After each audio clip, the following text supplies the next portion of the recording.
Muy buenos días. El siguiente tema es el método histórico crítico y de análisis formalizante. El método completo de la epistemología genética está constituido por una colaboración íntima de los métodos histórico-crítico y psicogenético. Y esto es en virtud del siguiente principio, sin duda, común al estudio de todos los desarrollos orgánicos, que la naturaleza de una realidad viviente no es relevada sólo por sus estadios iniciales, ni por sus estados terminales, sino por el proceso mismo de sus transformaciones.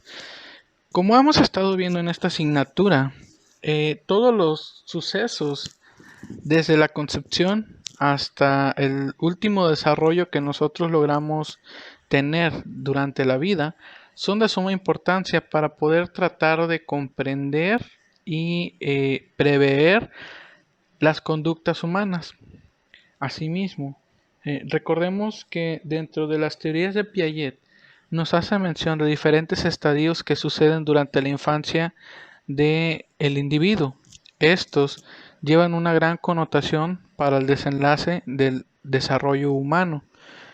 Por ejemplo, el habla no es una habilidad con la cual nosotros nacemos innatamente, sino que se va desarrollando. Para poder comprender el habla o el motivo por el cual nosotros tenemos una forma peculiar de hablar o de interpretar estos símbolos, debemos de conocer parte de la historia del desarrollo de cómo nosotros fuimos adquiriendo esta habilidad.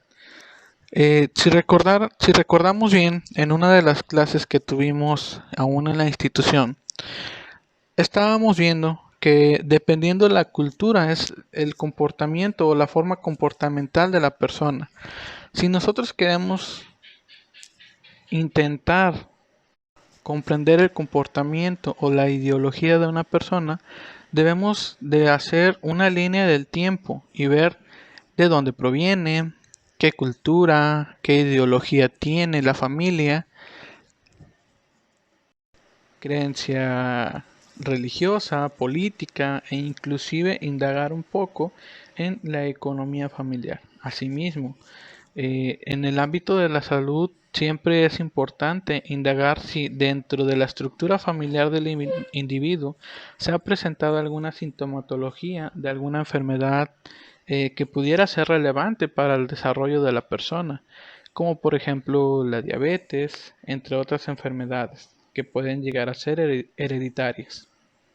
Y como ya se mencionaba hace un momento, la realidad viviente no es relevante únicamente por sus estados iniciales, ya que estos llevan un proceso el cual nos permite conocer cómo se pasa de un estado de menor conocimiento a un estado de mayor conocimiento. Esto es en todos los ámbitos del desarrollo de la persona o del ser humano. Esto nos habla acerca de que los estados iniciales, en efecto, adquieren significado solo en función del estado de equilibrio hacia el cual tienden, pero, en cambio, el equilibrio afectado no puede ser comprendido más que en función de las construcciones sucesivas que han tenido como resultado. En el caso de una noción o de un conjunto de operaciones intelectuales, no es solamente el punto de partida el que importa, ni el equilibrio final, en el cual sabemos si es efectivamente el final. Es la ley de construcción, es decir, el sistema operatorio en su construcción progresiva. Ahora bien, de esta construcción progresiva, el método psicogenético proporciona solo el conocimiento de los escalones elementales, aun si nunca se ve afectado por el primero, mientras que en el método histórico crítico proporciona solo el conocimiento de los escalones a veces intermedios, pero en todo caso superiores. Aun si no estamos en posesión del último, es pues únicamente por una suerte de juego de ir y venir entre la génesis y el equilibrio final. Los términos de génesis y de fin son simplemente relativos, no presentando ni uno ni otro un sentido absoluto. Podemos esperar alcanzar el secreto de la construcción de conocimiento, es decir, de la elaboración del pensamiento científico como tal. Ahora bien, por otra parte, el método de análisis formalizante consiste en la reflexión y análisis lógicos de los conocimientos, con el fin de lograr una axiomatización total o parcial. O hablándolo de otra manera, lo que aporta principalmente es que ninguno de los tres métodos que se han estudiado tienen ningún sentido si se estudian aislados uno de otro. Por ejemplo, el histórico crítico, el cual se basa principalmente en la acumulación de datos, el psicogenético, el cual se encarga de verificación experimental, y el formalizante, que nos da la fundamentación, coherencia, corrección en los razonamientos de los métodos previos. La principal importancia de este análisis en la epistemología genética es el siguiente. Si nosotros dejamos de lado o ponemos a un costado el análisis formalizante o lógico matemático en la epistemología genética, perdemos justamente lo más importante a los fines de esta ciencia. En nuestra facultad de psicología hay una tendencia a dejar prevalecer el método psicogenético por encima de cualquier otro, o bien subordinar a este último los otros dos.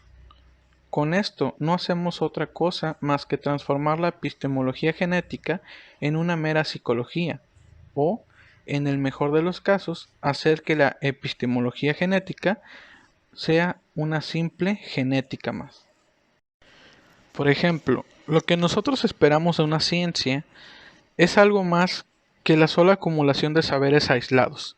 En primer lugar, esperamos que no sean así. En segundo lugar, que sus afirmaciones se encuentren adecuadamente fundamentadas. Y en tercer lugar, esperamos que las múltiples afirmaciones de una ciencia guarden cierta coherencia entre sí, de acuerdo a un orden racional determinado. Como cuarto lugar, esperamos que sus afirmaciones guarden una cierta relación y una coherencia con su fin en tanto producto cultural de una época o el desarrollo que se ha dado de esta. Si logramos hacer todo esto en un estudio, no estaremos perdiendo de vista el horizonte de una disciplina. Para lograr cualquiera de estos 4 puntos es sumamente necesario recurrir a un análisis formalizante que otorgue unidad a su cuerpo teórico. De hecho, si esto no existiera, no podríamos hablar de una teoría científica como tal. De hecho, precisamente esto es la principal crítica de Piaget a las epistemologías basadas en el análisis histórico, que termina construyendo una acumulación de saberes difícilmente susceptibles de ser calificadas como ciencias.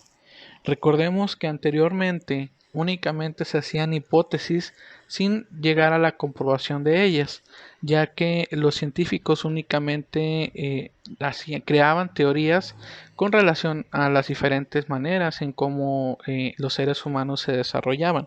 Sin embargo, el principal trabajo de Jean Piaget fue llevar todo este cúmulo de información a la práctica experimental. Es por eso que el trabajo de Piaget se basó en diferentes estudios realizados en sus épocas, los cuales él no únicamente estudió en su teoría, sino que los empezó a llevar a la práctica, primeramente con sus hijos y de ahí a determinados grupos de infantes, los cuales él tenía en agrupaciones por edades para ir viendo cómo se presentaba este desarrollo y de ahí no solamente hacer la teoría, sino llevar a cabo diferentes experimentos que constataran esta información, ya que una acumulación de saberes no construye una ciencia como tal.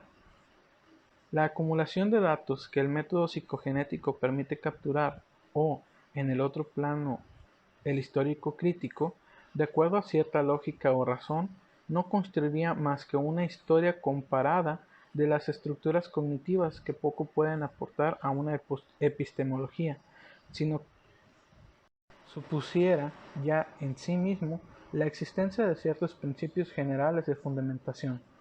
Construiría un cúmulo de informaciones sin verdadera significación epistemológica.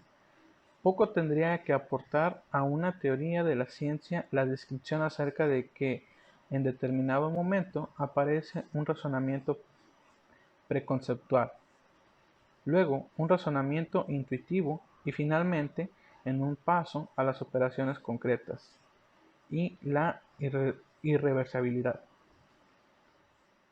Esto no es más que una simple especulación eh, precientífica, mismas que pueden ser intuitivas y que no determinan más que en el aburrimiento y la enumeración improductiva de datos fenoménicos, y esto como consecuencia de la pérdida de coherencia de las afirmaciones respecto del fin de la ciencia epistemológica.